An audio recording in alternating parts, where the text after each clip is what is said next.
एक मेरे अंकल हैं, बने हैं, दोस्त बने हैं, उनके साथ कर रहा था बात। उसने मुझे कहा था, फिरौन वाली बात में जो है ना, कि वो कहता है कि फिरौन की लाश जो है वो जो है जिस तरह से मम्मीफिकेशन की जाती है उस तरह नहीं मिली, यानी उसकी मम्मीफिकेशन नहीं हुई थी, वो जो रामेसेस 2 है जो। तो आप, क्योंकि आप तो बताते हैं ना, क्योंकि उसके बगैर नमक मिला है, तो वो आर्गुमेंट तो था, मारा जाता है कि वो नमक से ही मम्मीफिकेशन होती है। लेकिन वो कह रहा था कि नहीं, आप क्या कहते हैं ना, अगर आप सर्च करो ना, तो मेरे तो मैं काम वगैरह भी करते ही कर नहीं सका, तो वो कहता है उसकी मम्मीफिकेशन नहीं थी हुई। ऐसा है? नहीं, कोई मैमिफिकेशन भी ऐसी लाश नहीं है जिसकी ममिफिकेशन ना हुई हो। स्पेशली रामेसेस द सेकंड वो सबसे एम्बालमिंग वन वेल स्टडीड मम्मी है। और उसकी एम्बालमिंग के प्रॉपर बगैर आप मम्मीफिकेशन किस हुई तरह थी। से एक बॉडी को प्रिजर्व कर सकते हो? एम्बालमिंग की टेक्निक जो थी, जो इजिप्शियंस यूज करते थे, that is how they used to preserve the body. Without that how can a body survive? It will decay. क्योंकि समुद्र में अल्लाह ने डुबो के ना और बचा के रखी। वो 93 ईयर ओल्ड होके मरा था रामेसेस द सेकंड, राइट? वो बहुत ही जी बूढ़ा अभी आदमी था। उन्होंने जी अभी आपने फॉलो की होगी न्यूज मोमो के रामेसेस 2 की, जो उन्होंने रीइंकार्नेट की थी उसकी इमेज, उसकी बोन स्ट्रक्चर देखकर। जी जी अभी रिसेंटली आई थिंक कुछ हफ्ते पहले ये न्यूज आई थी। उससे पहले भी आर्कियोलॉजिस्ट ने अटेम्प्ट किया था उसकी जो रिमेन्स को देखकर कि किस तरह से होगा, लेकिन with the help of AI and with the help of better analytical tools उन्होंने जो इमेज निकाली, वो it was quite similar to the previous image जो काफी डेकेड्स पहले आर्कियोलॉजिस्ट ने या आई थिंक काफी साल पहले उन्होंने रिकंस्ट्रक्ट की थी, उससे मिलती जुलती थी। और कोई Exactly. डूब के नहीं और मरा, दूसरी कोई बात, डूब के नहीं मरा था। वो डूब के जो मरता है उसकी डिफरेंट कंडीशन होती है। डूब उसके लेकिन अगर ऑर्गन्स वो सारे डूब निकाले। के मर गया था, या वो मतलब कि उसको गर्क कर दिया गया था उसके अंदर समंदर के अंदर, तो फिर लाश कहाँ समंदर के अंदर से ढूंढ ली उन्होंने? उनके पास कोई स्कूबा डाइविंग, कोई मतलब इस तरह की टेक्नोलॉजी थी कि वो समंदर के अंदर जाकर लाश निकाल रहा है? यस, वो अल्लाह ने बाहर निकाल दी थी ना उसके हाँ, लिए, इबादत के लिए। मतलब ये I mean this is ridiculous कि बंदा डूब के मर गया, वो उसमें के अंदर गर्क हो गया, पता नहीं लगा। हाँ जी, बैरिड एट द सी। हाँ जी, तो उसकी बाद में मतलब लाश भी निकल आई। That's just ridiculous. ले सर, हम आगे चलते यस। हैं। हाँ जी, काफी लोग बैठे हुए हैं आगे, और आप अगर उनसे भी बात पढ़ेंगे करते हैं। रामेसेस द सेकंड की, आपको सब लग जाएगा कि वो उसपे ट्री रेजन लगाते थे, नमक लगाते थे, उसके जी जी, ऑर्गन्स यस। सारे निकाले हुए थे अंदर से।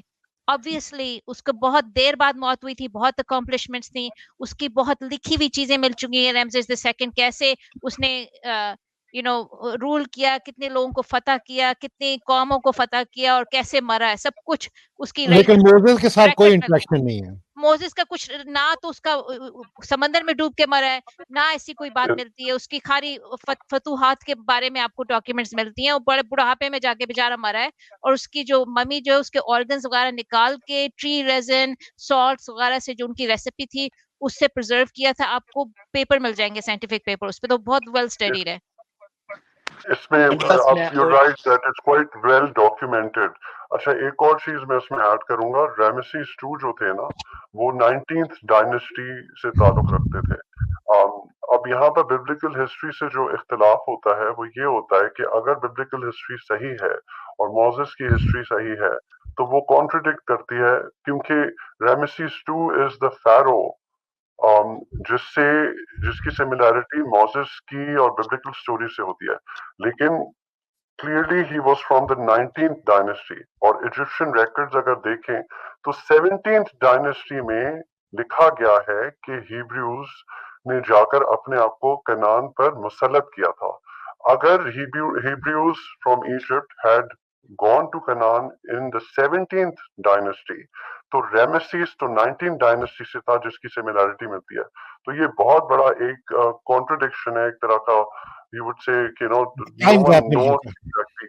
हाँ, ये जो क्योंकि 17 और 19 डायनेस्टी में 2 डायनेस्टीज का फर्क है, कोई 100-200 साल का। तो अगर Hebrews had gone and occupied and imposed themselves on the Canaanites in the 17th dynasty, then what was Ramesses? How is Ramesses' similarity to the Pharaoh in the 19th dynasty that he came afterwards? So ये एक तरह से contradiction है। उनको और ये नहीं पता हाँ, कि यही फिरौन कौन सा था। देखिए 90 साल का होके जी, मरा था क्या? 90 साल का वो चीस करता जा रहा था अपनी चैरियट में मोसेस के पीछे एग्ज़ैक्टली, क्या? एग्ज़ैक्टली। और फिर डूब गया। नहीं, वो आगे-आगे चैरियट लगाई होगी, पीछे लिमोजिन डाली होगी ना उसने। ये मैं कुछ चीज़ें आपसे शेयर करना चाहती थी जो इस टॉपिक पे हैं। और एक बात ये थी कि ममीज़ के बारे में 7th सेंचुरी में अच्छी तरह लोगों को मालूम था कि ऐसी कोई चीज़ होती है, क्योंकि ग्रीक्स और रोमन्स लिखते हैं इस बारे में कि ममीज़ के बारे में कि एंशिएंट इजिप्ट में ममीज़ बनाए जाते थे। और ग्रेव्स रॉबिंग जो थी, बहुत लाशों को चोरी करना और उनके ज़ेवरात और उनके जो ट्रेजर्स जो थे, उनको चोरी करना, वो बहुत बड़ा प्रॉब्लम था ग्रेव रॉबरी एंशिएंट इजिप्ट में। और रोमन पीरियड शुरू होता है जब क्लियोपैट्रा जो लास्ट फ़ेरो थी, उसको डिफीट किया गया है 30 बीसीई में। और उसके बाद 640 एडी तक रोमन पीरियड था इजिप्ट में, जब रसूलुल्लाह थे। अ, रोमन पीरियड था और उस ज़माने में क्या होता था कि ये रोमन पीरियड के जो मम्मी आपको दिखाया हुआ है, उस पे पेंटिंग करते थे, मम्मी के ऊपर कुछ शक्ल बनाते थे, तो वही उसी किस्म का प्रोसेस चल रहा था उधर भी एंशिएंट इजिप्ट में, जब रसूलुल्लाह से थोड़े कबल रोमन पीरियड में। तो रोमन्स को डेफ़िनेटली पता था कि ममिफिकेशन क्या होती है, इसमें है कि वो एंशिएंट इजिप्ट प्रिज़र्व्स करते थे अपनी डेड बॉडीज़ को। और ये बात कहाँ से आती है कि ये अल्लाह मियाँ ने फ़िरौन की लाश प्रिज़र्व की हुई है और ये एक मौजज़ा है। ये बात आती है क्योंकि कुरान में सूरत यूनुस में ये लिखा हुआ है कि अल्लाह मियाँ ने एक मौजज़ा किया है कि फ़िरौन की लाश जो है, उसको बचाया हुआ है हज़ारों साल बाद। ये आपको सूरत यूनुस में मिलता है। हम चलें आयत को देखते हैं कि क्या कहती है आयत। अ, यह इंग्लिश में पढ़ देते हैं। So this day we shall deliver your dead body out from the sea that you may be a sign to those who came after you, and verily many among mankind are heedless. Our ayat proofs evidence verses lessons signs revelations. और उर्दू में है, सो आज हम सिर्फ तेरी लाश को निजात देंगे ताकि तू इनके लिए निशान इबरत हो जो तेरे बाद हैं। और हकीकत ये है कि बहुत से आदमी हमारी निशानियों से गाफिल हैं। तो ये कहा हुआ है कि ये जो है कोई प्रिजर्व्ड फ़िरौन की लाश है, ये एक मौजज़ा है। और ये इस वजह से मौजज़ा किया है कि अल्लाह मियाँ ने चाहा कि बाकी लोग जो हैं इबरत इससे लें, और उन्होंने अल्लाह मियाँ की नाफ़रमानी की थी, इसलिए इसकी लाश को बचा दिया गया है। लेकिन हकीकत तो ये है कि ये खाली एक लाश, एक फ़िरौन नहीं था, ना ही एक लाश थी। और बहुत सी सैकड़ों आपको ममीज़ मिलते हैं आजकल, डिफरेंट एजेस में, डिफरेंट प्रोसेस। उन्होंने वही ममिफिकेशन प्रोसेस यूज़ किया हुआ है उसमें, जिसमें आपके ऑर्गन्स निकाल देते थे और आपको ख़ास फ़ॉर्मूले से आपको, जिसमें सॉल्ट होता था कॉल्ड नेट्रॉन, और अ, दूसरी ट्री रेज़िन वग़ैरह होता था, और पूरे उसका प्रोसेस होता है जिससे आपकी लाश को वो प्रिज़र्व करते थे। वही हमें मिलता है रैमज़ेस द सेकंड की लाश में भी। तो चलें आपको एक पेपर दिखाते हैं रिसेंट जो आया था, ये 2023 में पेपर आया है जर्नल ऑफ आर्कियोलॉजिकल साइंस में। और इसका पर्पस ये था कि वो रिकंस्ट्रक्ट कर रहे थे रैमज़ेस 2 की शक्ल कैसी थी बेस्ड ऑन कंप्यूटेड टोमोग्राफी और डिजिटल 3D फेशियल रिकंस्ट्रक्शन। ये नॉन कन्फॉर्मिस्ट ने भी इस पे इशारा किया था इस पेपर पे। तो चलें देखें तो कैसी थी उसकी शक्ल। ये है, उन्होंने रिकंस्ट्रक्ट की हुई है एज 90 और एज 45 पे। आपको साइड व्यू और फुल फेस व्यू नज़र आ रहा है कि शक्ल उसकी कैसी थी बेस्ड ऑन हिज स्केलेटन, और उसकी जो स्कल शेप था उससे उन्होंने रिकंस्ट्रक्ट की है। तो इसी पेपर के लिए उन्होंने उसका एक कैट स्कैन भी किया स्कल का। तो देखिए आप उसके अंदर क्या नज़र आ रहा है। आपको छोटे-छोटे दाने नज़र आ रहे हैं उसकी नाक के अंदर। असल में इनको ये पता चला कि उसकी नाक का शेप प्रिज़र्व करने के लिए जो उसको ममिफाई कर रहे थे, उन्होंने उसमें पेपरकॉर्न्स या साबित काली मिर्च के दाने अंदर डालते थे वो। और उसके अंदर एक एनिमल बोन भी डाली हुई थी ताकि उसका नाक का शेप जो है प्रिजर्व कर सकें।